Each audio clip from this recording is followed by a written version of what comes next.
Welcome back, everyone, to another episode of Mondays with Micah. I hope that you have been enjoying these different conversations. I am excited to get my first firefighter on the show here today. Meet Tim Dunn. And how many years were you? 25 years with Franklin. Okay. And then 9 years before that as a volunteer in the city of Suffolk. So over 30 years of service here in this community specifically, and we won't have you say the count of how many service calls. Do you even have that? No, yeah. I tried to do a total, yeah. Close to July of last year, and it just went way beyond where we don't really have like statistics counted for like baseball players, football players. Right. But definitely, as I teach and talk during my classes, I tell about I've done CPR on over 1,000 people. Wow. And probably the majority of those were early in my before my career here in Franklin. Okay. I worked at Maryview Hospital in Portsmouth, Virginia, and had just a ton of experience over about an 8-year career. Okay, so this is helping me ask my first question here as we get into this. What are we doing here in this blog? We are talking about being a watchman and hearing different first responders, let's say the paid sector, that are on the front lines here in this community to help keep us safe, to protect us, and really kind of first on the scenes. That's what these first responders are called. We believe that we're that even in the church as people of prayer, that, when we hear, I know that my mother-in-law in particular, who lives across from the Hunterdale Fire Department, when the alarms go off or when she sees that ambulance pulling out, she goes into prayer. And there has been some situations where our church members were in a car accident or something, and she didn't find out until later. And so these practices that we have of activating our faith, I think, are critical sometimes. That yes, you're doing your part, but there's also things that others in this community are doing as well that I'm hopeful change the experience. That's not the right word, but the situation at hand, things can change. And I have to believe, and I'm more curious about this as I ask more of the ones really coming on the scene, where you've seen God at work, things that you couldn't explain kind of moments. Do you have any of those that you can share that really come to mind? There's so many of those cases throughout my career that as a person of faith, as a Christian, I just felt like it was the norm, and I won't say the norm, up to a certain, I'll say probably 10 plus years ago, it became where I expected it enough to say, I'm going to point it out to others, but I knew, I kind of feel like this is just we believe in miracles. Yes. We believe in those things that most people don't. And when I say other faiths don't, other religions don't, we believe in those. And we kind of, as a young person in the EMT world, I felt like, the good Lord blessed me and put the things in my head, the knowledge that I needed, and gave me the skill set to do the things that I do. But it is one of those things that even that, to me, I was a struggling student in high school. Okay. When I found my niche in being a paramedic and a firefighter, it just clicked, and I knew that was, out of my hands. It was my calling, right? Yes. Yeah, so I kind of knew that and kind of felt like that at a young age. But when you see certain things, a car crash where you go, that person should have been dead. Right. A fall from a ladder that is just, 30 feet up, and you go, this person has a bruise. Yes. Someone was protecting that person. Yes. So he fell into someone's hands. You're exactly right. And those are the things that I can go back and say over my career. I saw it a number of times, and towards the last 10 years or so, I've really said, it's a miracle. I'm not afraid to talk about that. Awesome. To my crews, to the people standing by. I tell all of my people, you have to talk about things, because these tough conversations, people can bottle them up. Yep. and they become harmful. So we actually do talk about them more and more in the fire service. It's ever since September the 11th, 2001, we've all realized we can't lose these firefighters because of PTSD. You're right.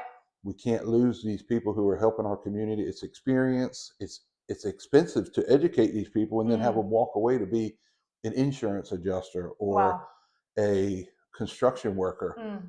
So we invest a lot of time now into the mental health of the people. And that's some of the things that we talk about is these tough conversations. We sit around the kitchen table and discuss the miracles that we see, or sometimes the devastating, life-ending injuries or situations, house fires. I've been to a house fire before where you see a small child standing outside watching their house burn, knowing all their toys are in there, and breaks your heart. It breaks our heart, but they're just at the worst day of their life. Right. And so the first thing that we do is, we try to compartmentalize, take care of the fire, do the things we have to do. And then aftermath is we didn't cope with that. Wow. So we have to cope with that afterwards. And we have to, find that happy medium. That kitchen table around the firehouse is invaluable for our therapy. And it's a safe place. And I love that you're using the table. It's something that I started saying this phrase that, the more I sit at his table, the more I feel able to sit at anyone's table. Right. There's just something that happens, but there's also something that happens.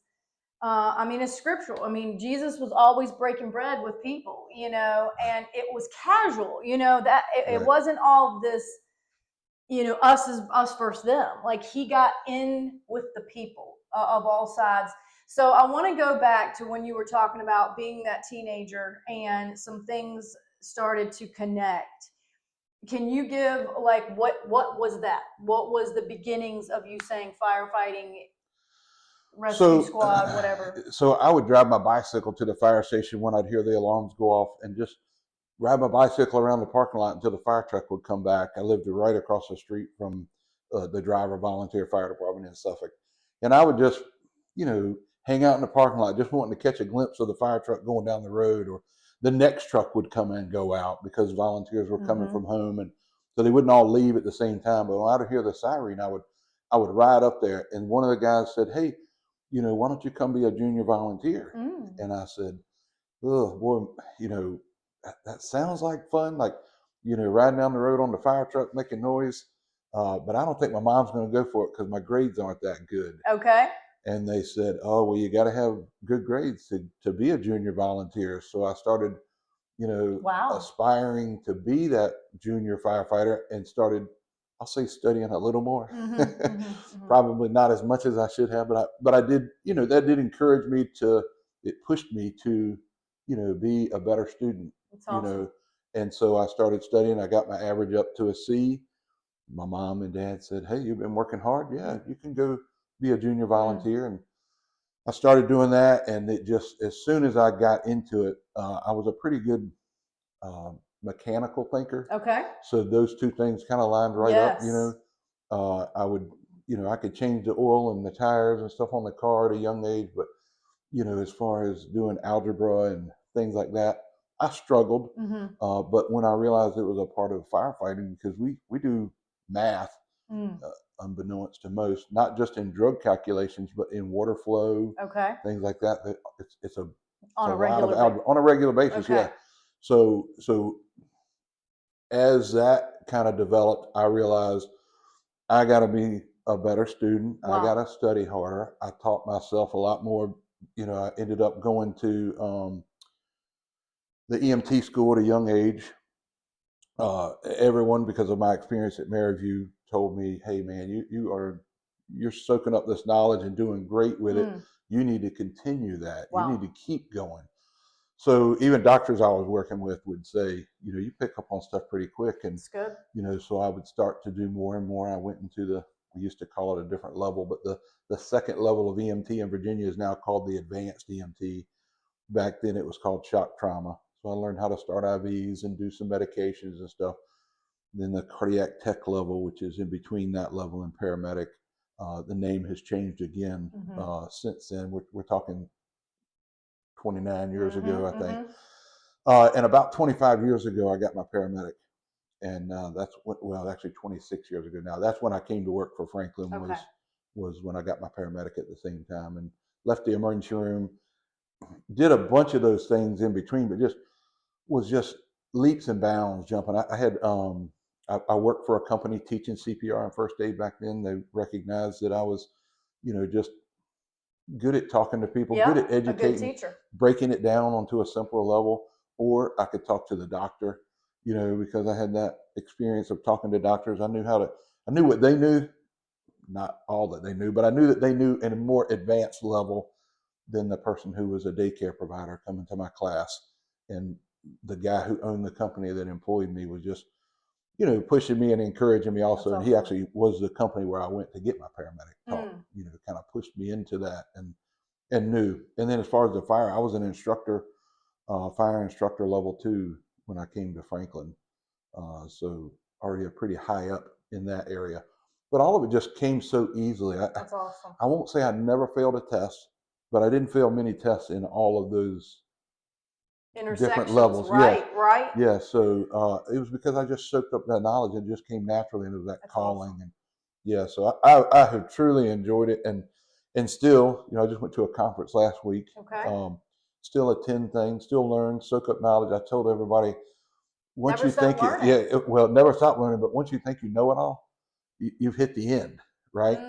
We have to realize, and I did probably, I don't know, a long time ago, thought I knew everything, young, but I realized quickly, when I say I've seen everything, I see something worse, almost a curse. So I never say I've seen everything. And then I've never stopped learning. And that's one of the things that I encourage all of our young people in the fire service and, even in the religious community, in church, you have to explore, you have to read, you have to learn, and you have to see that there's something there every day to be learned, but also to teach, to pass that knowledge on. Yeah. I hope that you're already feeling this, y'all. I mean, send this video to your grandchildren, because there are women paramedics, there are men paramedics. I think it's very brave. I don't know if my children and myself, I went into business because that seemed safe. Okay, let's just put it that way. I wasn't really getting into the messier parts of life. Business seems a little more clean cut. I'm not saying it always is, but there's checks and balances in business, where in life, in ER, in the medical profession and teaching, there's a lot of variables that you have to really be alert and ready to respond in crisis. You're right. You're kind of trained for this. And so I hope that y'all are hearing this, that this spark happened early.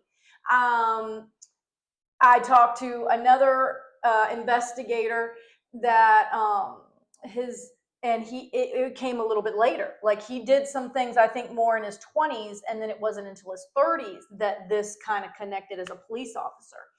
And so for some, let's just say they're more late bloomers. But I think the proximity of you being that close to a fire department really plays a key role in this curiosity, but also this desire to learn.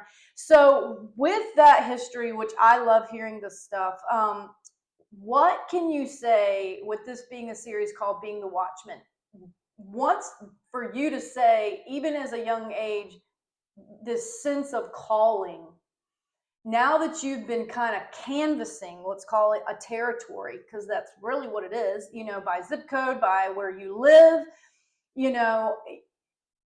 I know that these positions, you're indirectly on call 24/7, because you could be out at a restaurant and something happened and that instinct kicks in.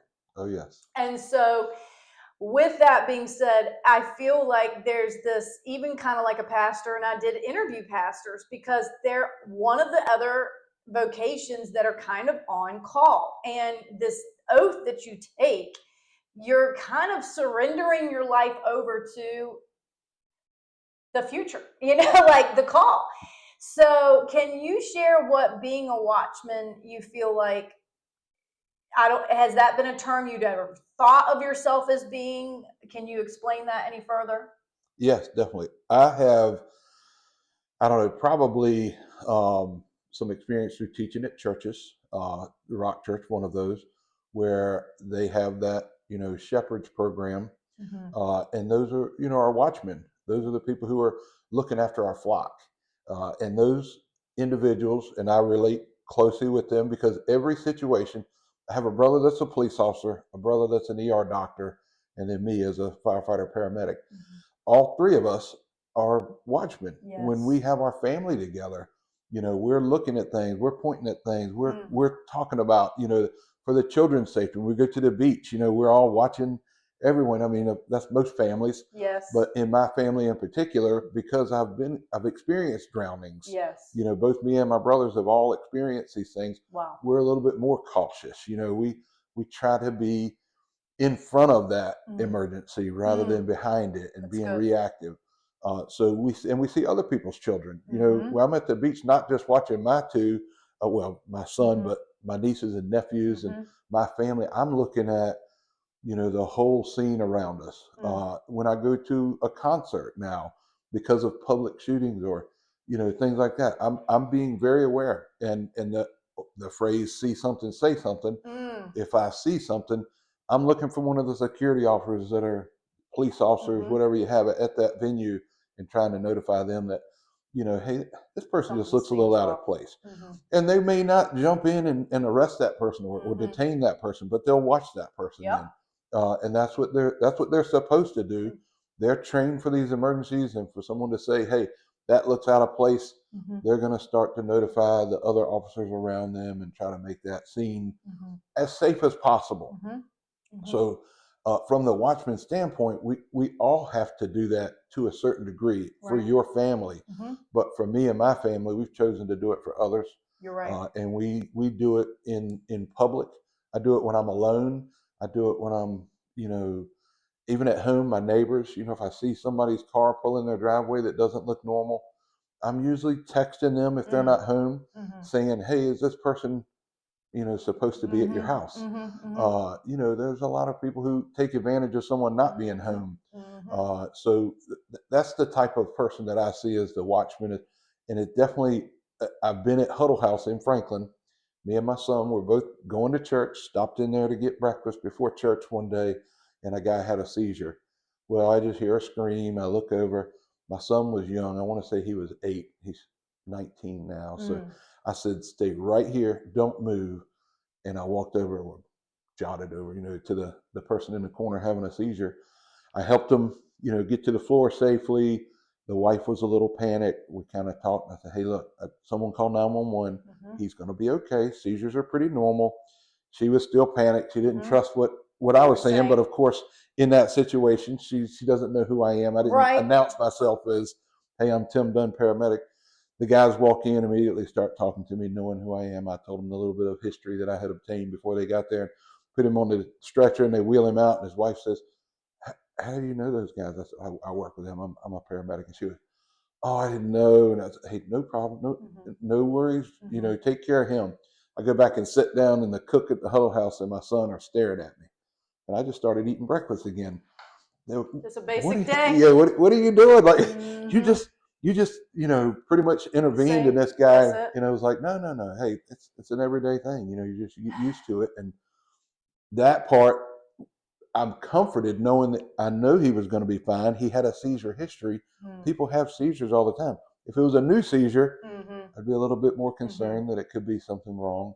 But one of those things that just kind of, it happened. I went back to eating, and my son and the cook were like, "Did you just like do that?" And I was like, that's I expect that from everybody. Exactly. I mean, y'all, this is Angels Unaware. That's what it feels like because, okay, the randomness, not saying you don't go to Huddle House every Sunday, but you don't.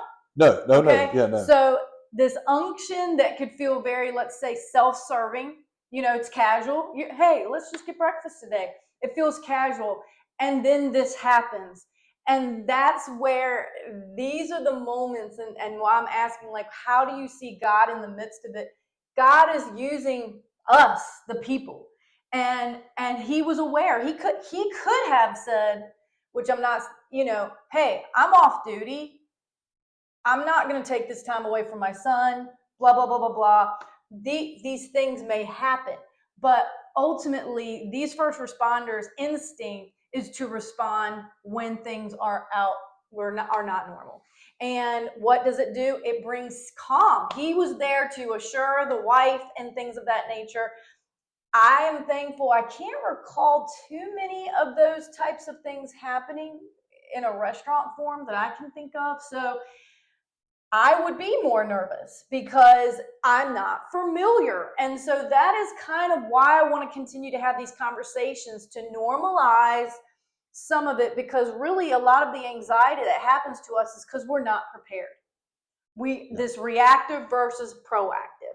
The more we know, the more we can better take care of situations, and hopefully with confidence, and not and no, can we know everything? No, we absolutely cannot.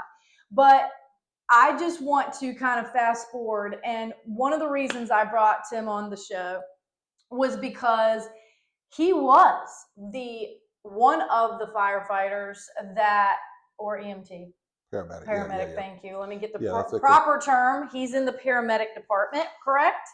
But they're all kind of in that same house, right? Yes. Okay, so this is where I am not educated on who does what, but there's multiple trucks in the fire department that do different things, right? Yes.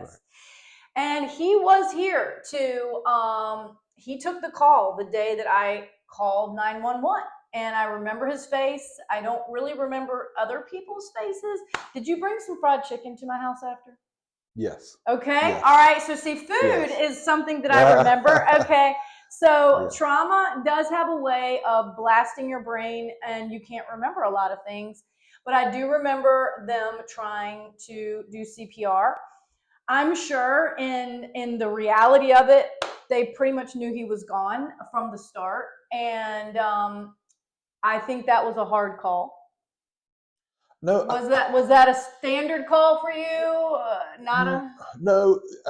Truly, being so young, no one said, "Hey, this guy's gone." Okay. And that's one of the things that I tried to pride myself in from a young age. We Until we say it's over, we give them best shot. Every ounce of energy on the hottest days when we're just dripping sweat. People see us working feverishly because we don't want to give up. We want to give this person every opportunity, and especially with Ben being so young. I met Ben through teaching at the school. Right. Came here one day before for a neighbor that fell, and Ben helped the neighbor that fell in the driveway, it seems like. And just remembered when we got the call for this address and the age, I knew it was Ben, and it was like, oh man. So of course, every ounce of energy we were working to try to revive him, and I mean, gosh, we got to the hospital, and when the doctors were like, hey, I think we've done everything we can, my whole EMS crew, and we get buy-in from everyone to make sure for closure, EMTs have to be comfortable with us making that decision. The paramedics, the nurses. So now it's a mental health thing for the hospitals. Even the doctors say, "Do you guys think we've tried everything?" Wow. And so the whole team said, "Let's try another round. Let's give another round of medications. Let's see." And it was like, okay, and because he was so young, if he was 80, right, it's like, man, but you just don't want to let go, especially someone who's young. And so we actually encouraged the doctor to keep going. Right. Probably another 5 to 10 minutes of making some more resuscitative efforts. And then the doctor again says, hey guys, you guys comfortable? I think we've tried everything. What a surreal day, sir. Yes. What a surreal day when, it is still 9 years coming up. Wow. And, so I have all these new terms of like language, and I'm thankful for that, Tim, because I didn't have it before. And so what I mean by that is emotional intelligence. How can a widow articulate? How can someone who's walked through trauma forget about being a widow? But this is personal. And I'm pulling back history here, bringing in intentional people and others. And he was gracious to come, not knowing exactly what he was getting into today. And, we gave our best effort that week to believe for Ben's life. And I do not regret none of that. You have not heard that out of me. So I'm saying some things directly to you. And, it created a lot of interest in this community on opinions of what we chose to do. And what I will say is, you got to love somebody pretty hard that when things feel final, you just like, is it though? And so that was our faith. Our faith, we had just, Tim, and you may not know this, but that weekend before was our anniversary service. So our convention was Friday, Saturday, Sunday, and he passed that Monday. Wow. Okay, so we had a full weekend of hundreds of people here, seeming fine. Looking back, looking in the pictures from that spring, I personally feel like he was somewhat in congestive heart failure, that there was fluid starting to build. That's what I see now. None of us could see that really in real time. Anyway, all that to say, it was a big weekend, and the whole weekend's preaching from the pastor was on the story of Lazarus. That was our setup. Right, yeah. And also 2 months before that, I was at the Big Rock in Virginia Beach at a worship night, and someone came up to me and said, "You need to get out of your head. It's time to start writing, Micah." And it hit me like a boom. Like I was like really taken aback by it. I was like, where? It just felt like out of nowhere kind of a thing. Now, I've sang in church my entire life. Never wrote any songs. Never tried to compose. Never thought of myself really in that way. Or never gave myself enough credit to try. Let's say that. And then all of a sudden that happened. 2 days later, I'm at my sister's house, who used to live in Virginia Beach at the time, and this melody came. Then all of a sudden I had this unction that like I needed to have this ready for our convention. There needed to be something fresh. And so the Saturday, 2 days before he passed, we sang "The Joy of the Lord," which was my first original song, to the church. Wow. He got to watch that. He was gone 2 days later, and I sang that at the funeral. Oh, wow. So for me personally, these are these circumstances that are bigger than myself, that I was given the gift of he unlocked something in my heart that I didn't even know existed, that the person who actually spoke this over me, her name is Joy. So the word joy has overshadowed or covered me for 9 years. Oh. Joy has been my supernatural strength, power. And it's not mine. And once you realize what isn't yours and what is yours, and you can like, man, this just lightens the load. Like the pressure's off. Right. And I know it wasn't mine. I'm not saying I wasn't a friendly person before, but I was given more. And I didn't pray for it. It was a sovereign thing that happened. And so there was this time of this surge. And so I say that now, this time of year is an emotionally charged time. I'm more not as level, okay? Let's just say, as you're getting closer to these dates, and what happens, dates start to bring back these memories, and these flashes of things happen. And if you haven't fully come to terms with these things, it is a harder flashback, you know. Right. Yes. And so fast forward to this year, y'all. So here, you know, people rallied, and you can share whatever you want to share about that time, because I feel like it was a different experience of a loss for the community and how far reaching it went, as people were shocked, moved, have personal stories of been in their life themselves, and just the outpouring that really covered myself. And something that really became to the forefront for me is that, okay, yes, Ben was in a ministerial family, and they taught service, you know, but Ben was the guy who was helping paint in the summertime. He was the guy who, you know, if you called him, he would cut your hair. A jack of all trades. Let's just say he was that one of those guys. And so when he passed, I had people cutting my grass for at least 2 years, saying, without charging me anything, to say, if I would have passed, he would have done this for me.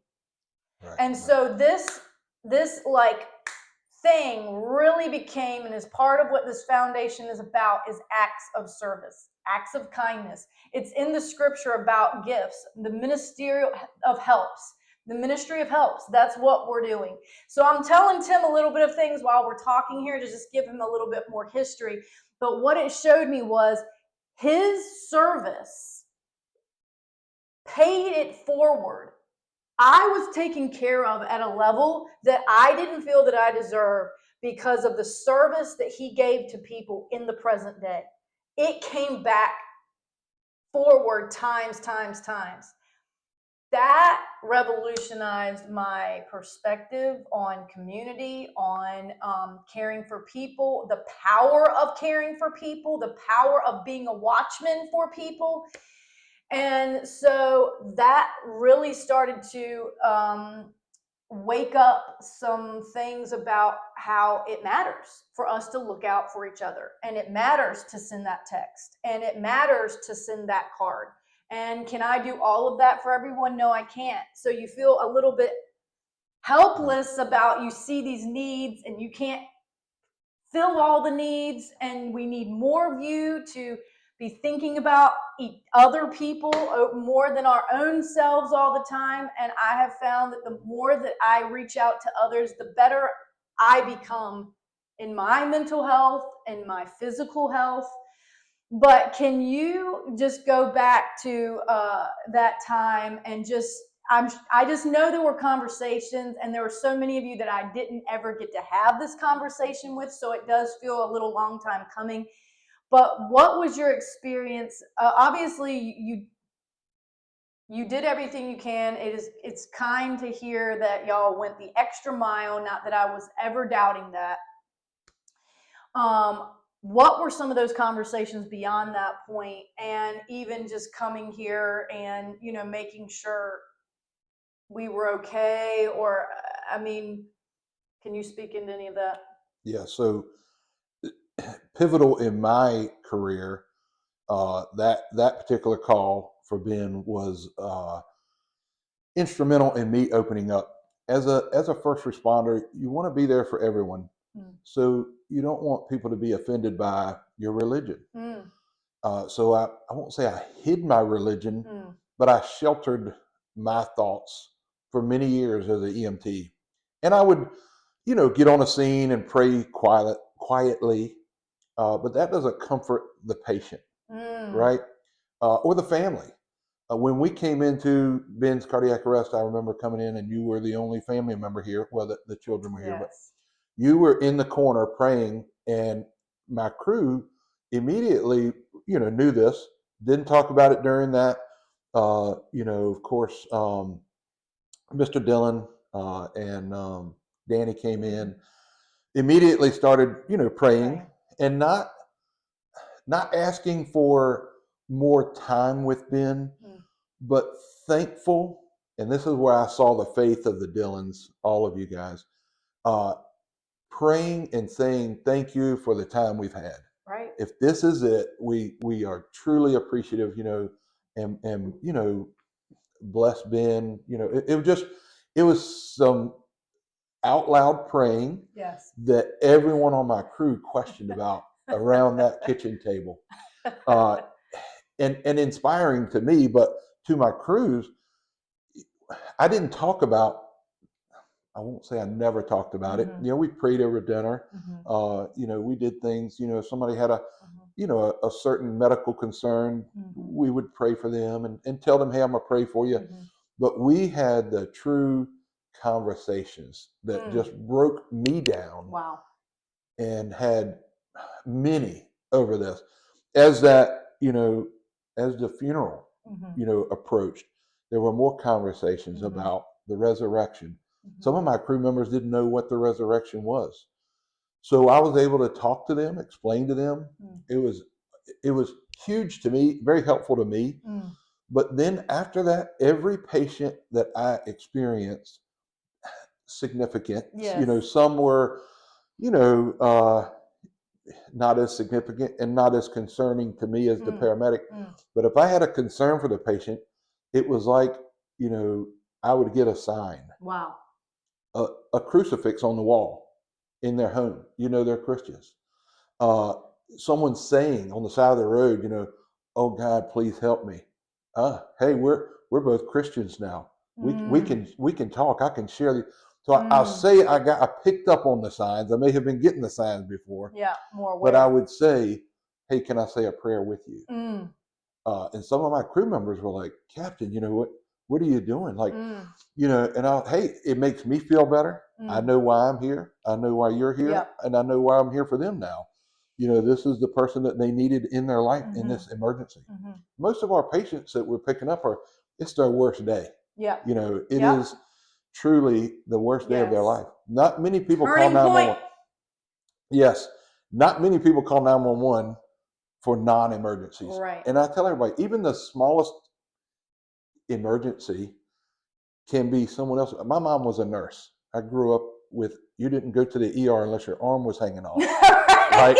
Mom would take care of it, right? But some parents don't do that for their children. Some people aren't educated in even first aid. Thank you. So they're so scared to call 911 in some situations, and they're so, it's so easy for them to pick up a 911 call in others. And some people get frustrated with that. And I tell my guys, I teach the EMT program, and I tell them, hey, you're going to get some calls that you feel like are 911 abuse. Right.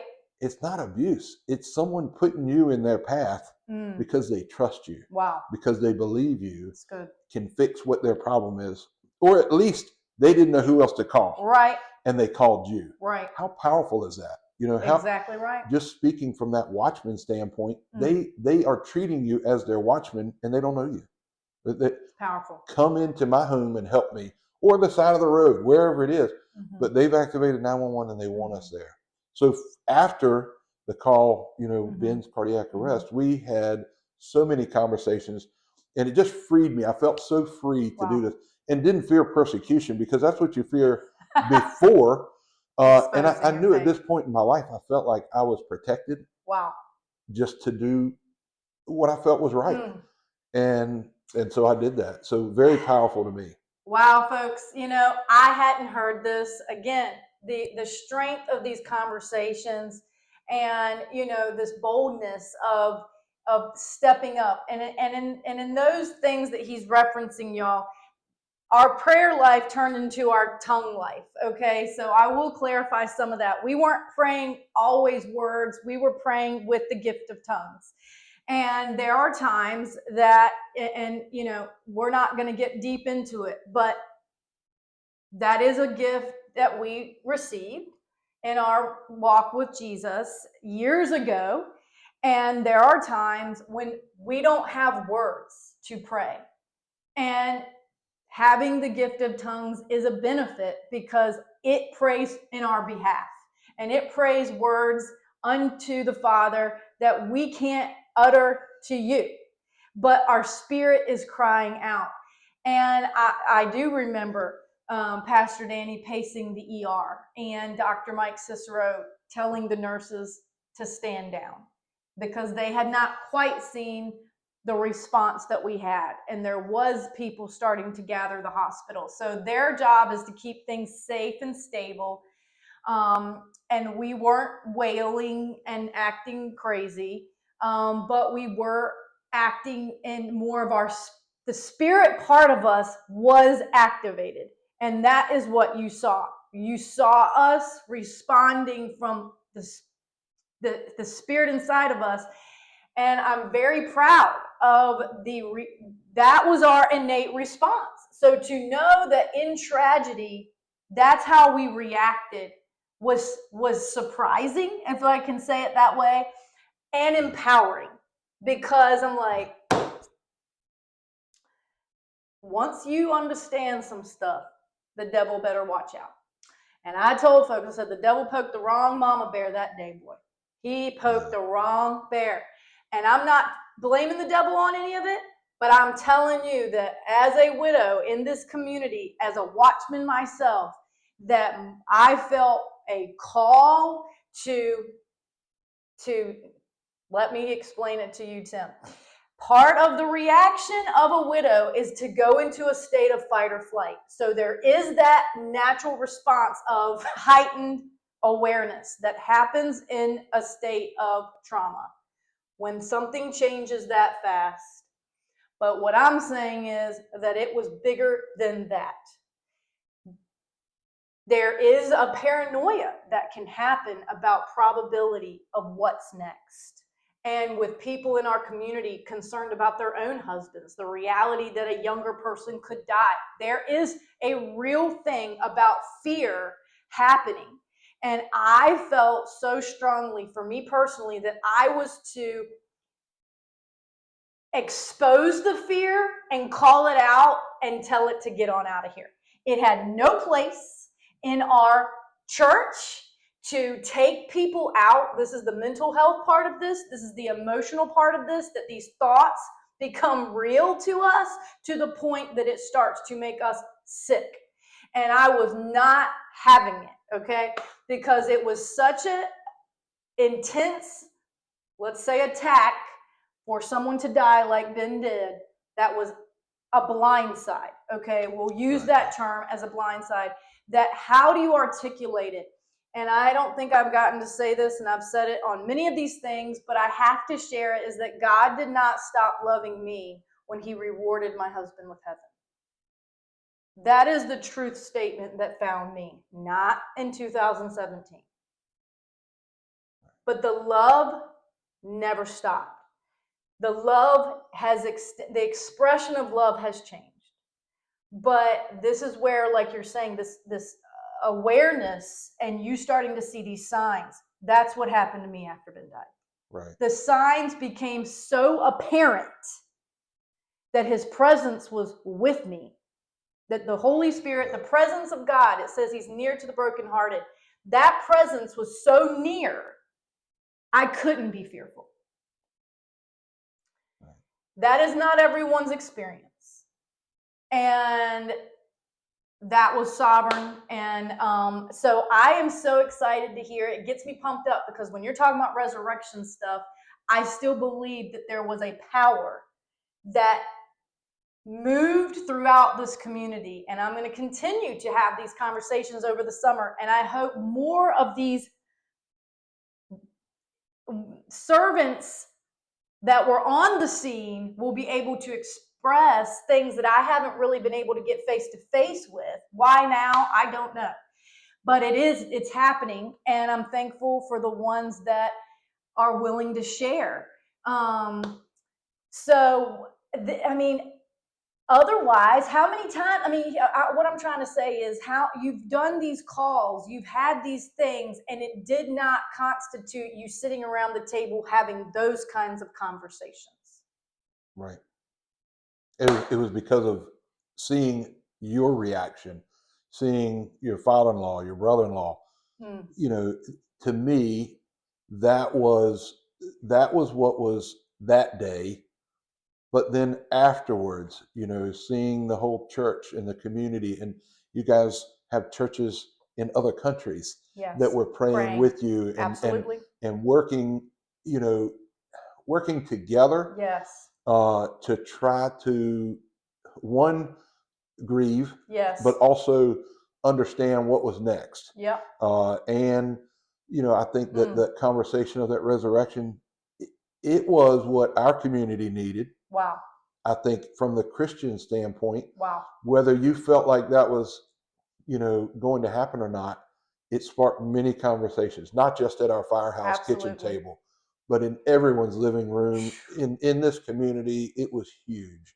And I know like Micah said, it has spread throughout the world, I I'm think. telling you. And it inspired, after, so many years of Christianity kind of going downhill and losing followers. And, Thank you. then we see, just these, it's like, it's a spotlight Yeah. placed on the Christian faith, Mhm. placed on the Bible and the teachings of the Bible. Yeah. And that's what it helped me get to. Wow. Was we talked about more at the kitchen table. Mm. While we were eating, we would talk about religion. We would talk about, hey, how about this and what about that? Mm. People would ask the conversations after death, after a call, Mm. and be more comfortable. I think I won't say everyone, because Yes. I can't get in everyone's head, Yes. but I feel like the majority of our staff is more comfortable talking about Wow. things, as a result of that and Wow. other mental health, incentives or initiatives that we've had. Mhm. But we talk about these things Mm. more, and we understand. I can share, scripture. Wow. I can do these things and talk about them to anyone now. I don't worry. I won't say I don't worry about being offensive to someone, but I worry more about not educating that person than I do offending them. Mm. So that's where I am. Y'all, it just gets me pumped up on such a high level to hear this stuff, because this just continues to validate that the enemy did not get the final say, and that, as you eloquently said, the outcome was not, well, I'll speak for myself. That day for that funeral or celebration of life, it felt like a Job moment for me. Now, I knew that book good enough to say, he gives and he takes away. I'm going to say, blessed be the name of the Lord either way. Because so in the song that the Lord gave, I'm not going to say I wrote it.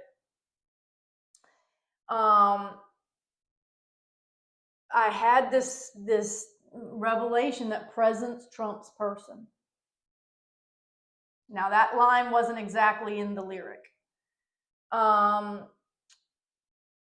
But the lyric starts with, I look to you for help, for the pressures of this life bear down on me.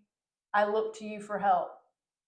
So may your presence come and blow through me. May your presence come until I am free, for the joy of the Lord is my strength. That was my first verse that I sang. So it directed it back to the Father, but also presence trumps person. And what do I mean by that? I knew in my heart that I was going to get his presence either way. And it could not be contingent on whether he woke up. I was going to win with the presence either way. I don't know. I can't speak for other widows, but that was a lot of things happening, the momentum of all of that. But to hear that an organic thing happened that sparked conversations all over in so many different sectors of this community was bigger than us. And that is when you know that it is God doing it, because I didn't have to convince you to have a conversation. You were compelled to have these conversations. Right. There was this unction within us all. And to hear that over 20,000 people viewed that online service, and all of the things that happened after that. And so worship changed for us as a church. What the form of worship is our life. Worship is your service. It's not just Sunday morning singing some songs, y'all. It is living it out. And those songs became real time. And to realize that these songs not only help us through these times, but it lifts our spirits. We couldn't breathe. I didn't know how to say that then. I didn't know why we kept coming to church every day. Now I can say worship candy coated our hearts. Gathering as a community candy coated my heart so that no bitterness could ever get in, and also that it just kept, I mean, resuscitating us is the term I'm going to use. It kept pumping the blood back through us. And did the dust settle? Yes, it did. Did the reality that he wasn't coming back continue to get confirmed and reaffirmed? Yes, it did. Has it still been hard as we've lost more people? Yes. But here this year, full circle for me, y'all, is that my daughter, not at my own doing, but Holly Ledbetter and others wanted to get a what's the class? CPR. The CPR, thank you. And he got to train my daughter into getting her certification because all these young girls want to be babysitters as some of their first jobs and want to have their safety. And I'm like, this just feels so like full circle. Like here he's getting to watch these girls and others that were there. It was like 10 of them, right? Yeah. But you are getting to see the aftermath of these children, and at least 2 of them have lost their fathers. How was that experience for you? I put the last names together. I knew Holly, of course, was there. I put the last name together, and I said, "Oh, I said this must be Ben's daughter." You know, I was, just to me, it's I teach so many people. I teach CPR. I probably teach 500 plus people a year. But when she reached out and said they wanted to get certified, I usually offer to the kids a free class for non-certification, like Girl Scouts, even Boy Scouts. They try to do it. When she said they wanted certification, they wanted to show some parents that hey, I've been through an official class, gotten certified, done the hands-on. When I got there that day, I was like, okay, hey, we this is somebody who has been affected by this. This is someone who will probably appreciate the training more than the average person who has never seen it or has never experienced that close death. Most of us, we've lost our grandparents. I'll say, especially at my age, we've lost our grandparents. But for most of us, we haven't lost our parents, and at such a young age. Yeah. Your kids know CPR is something that can be life saving. It can be life altering. Right. But it is one of those things that is a necessary skill, in my opinion. And to see all of those 10 young ladies come to that class was powerful to me in this community. I love helping, love teaching, and the more I can do, the better, because it keeps me busy, and I enjoy it. But I want someone to be there for me one day. Is why Absolutely. why I really at a young age started teaching CPR was I wanted someone to be there for me, and so it's paying it forward. Hopefully, I tell all my students, hopefully you will never have to use this information, but it is invaluable. You need to remember what you're being told today and pay close attention, because it can affect you very closely. It's mostly going to be your family that you're doing CPR on, unless you're in the healthcare field. And lastly, as we finish up here, Stella mentioned something that you were very candid in the training, talking about how you've had to go on calls of infants, and that you've had over 2 hands that didn't make it, and how that was a little more challenging on your mental health. So as we finish this conversation, all of this, I hope y'all can feel that it's like these conversations can be very heavy. The reality of losses of life is very heavy. But I hope you continue to sense that there's light. It's light somehow. Like there's more good in these interactions with these situations, and there's more God in the midst of all of it than I think we give credit. And part of why I want to expose these kinds of stories, so we have more evidence of really what's going on, because the news is telling a different story. But with your relationship to grief and walking with these things, and I've had other nurses and different things say, you have this protective wall that you kind of have to compartmentalize, as you said. But as the years have gone on and now decades, how have you, and I'm thankful to hear that they're incorporating more initiatives with mental health, but how have you seen that change and just your relationship to grief and processing that and coping today? Well, it's when I was a young firefighter, a junior volunteer, you didn't see, I went to cardiac arrest then, but you didn't see anyone get emotional. Everyone went home, went their separate directions. Maybe they got emotional at their house, but it was almost like a be tough, don't show any side of emotion here. And so at an early age, my mom being a nurse, I shared with her that, hey, I'd had this cardiac arrest, and it was an adult. It wasn't anybody young, but it was just to see that person. They actually died.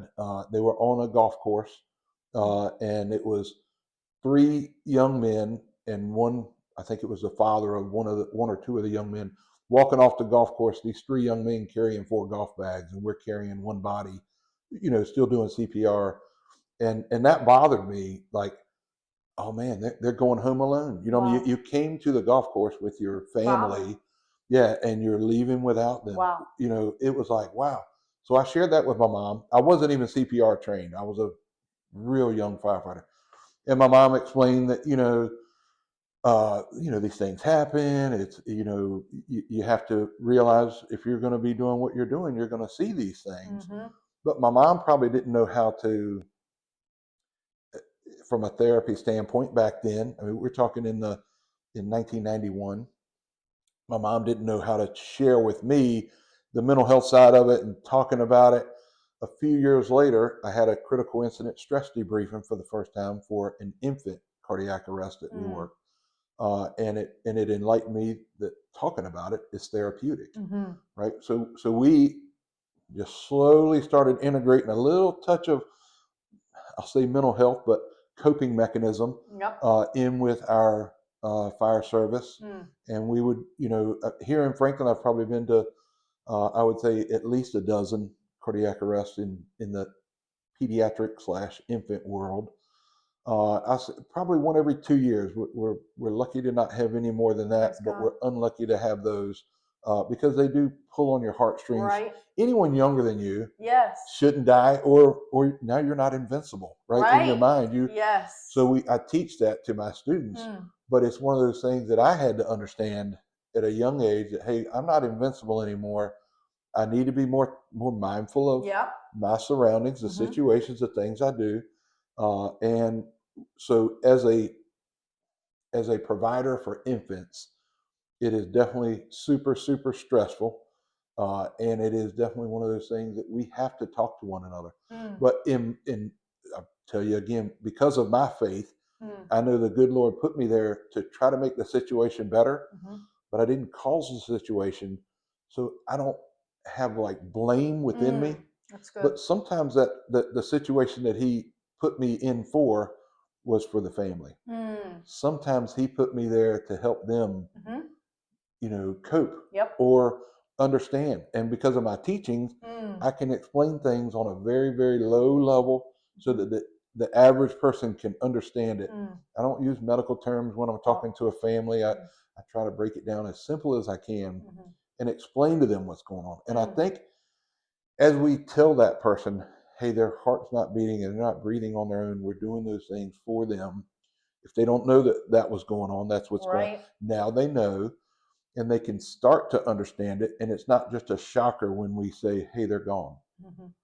So they've had at least a few minutes to pray, to have some family time and start that grieving process. But then people don't realize that we go back to the station and we use our, a Jedi mind trick where we look like we're calm, cool, and collected on the scene.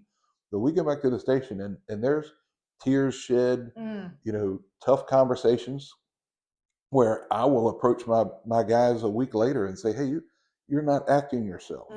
Is it because of that? It may be because of a personal situation at home, but we talk about that. And I say to these people, hey, is there something I could do? Do you want to talk? Let's go to my office. Or, they may say, yeah, I feel like I need to talk about it in front of everybody.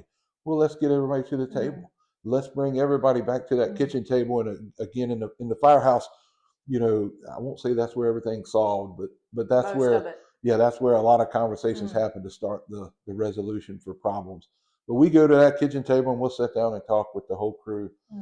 And sometimes, it's not the same people who are on the call because it may be a day or a shift or so later, but it's as many people as we can get involved in that conversation. And we try to have that.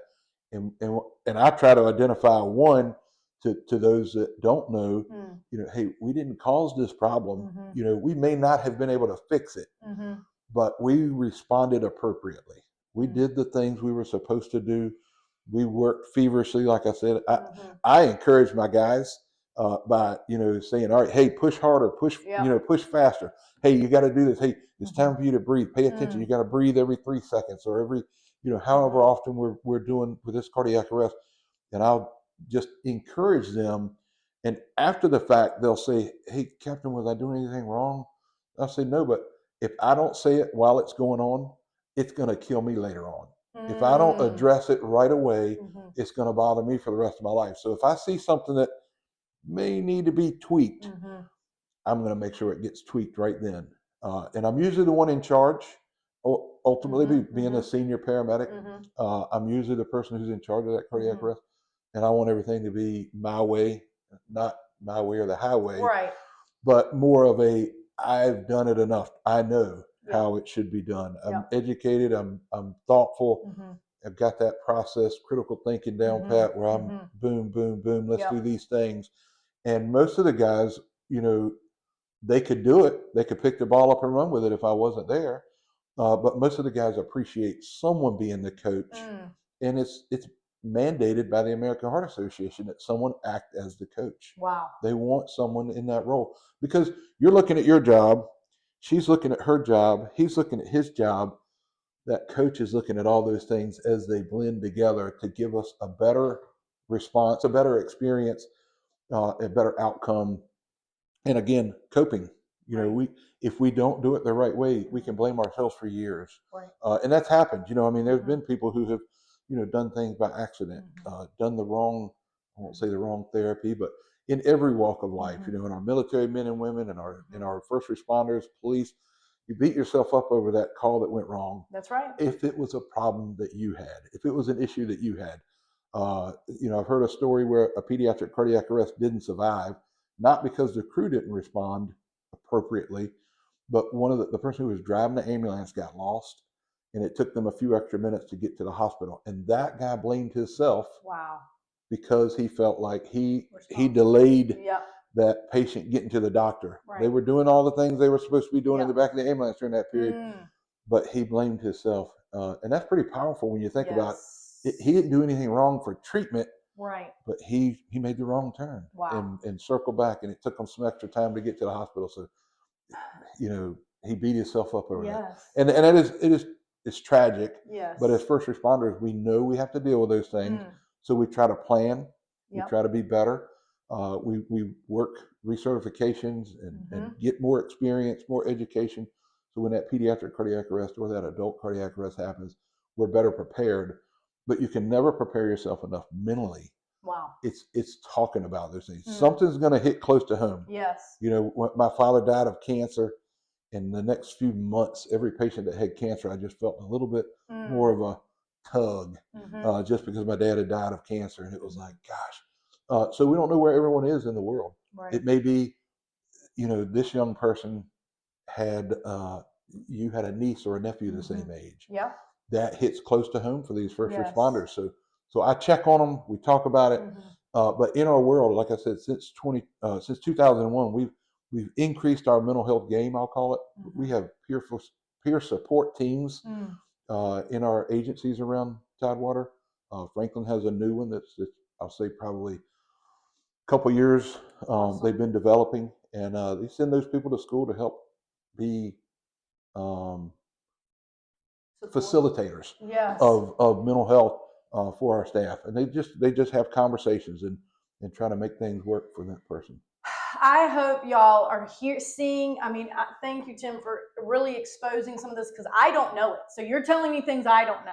Right. That's the one thing when you're in your profession and and you've done it for decades, it feels so common knowledge what you know, that we can assume everyone knows, because it seems so common to you. Us, yeah. And to me, nothing that he's saying is common. It's completely new, because I don't really have any family members or extended family in these positions. Right. So it has been an educational episode for me, but also I hope y'all can see how delicate and intentional this paramedic and all they are building on this to not only be better prepared for the calls, but to be able to deal with the aftermath with their employees, because we're looking for longevity here. Like he said, he doesn't want people getting out because of the realities of facing these traumas and human error that happens that we blame ourselves for. And that's the enemy's camp too. When we just, but again, back to that mental health. If you don't have that clarity, that sharpness when you get that call, the probability for error is higher, and lives could be lost. And so that accuracy and the time sensitive, life threatening illnesses that they're dealing with, every second counts. And they're in those kind of businesses where there's not a lot of margin sometimes. And, there's just weirder and weirder calls and accidents on the highway. And we won't get all into that. But I hope you're seeing that grief, I say this, demands a response. And when the outcome isn't what we want, by default, anger loves to blame.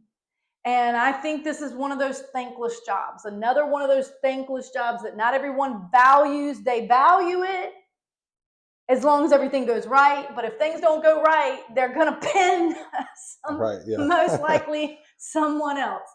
And so I want to say thank you. I don't know if I said thank you back in the day. That part is gone in my brain.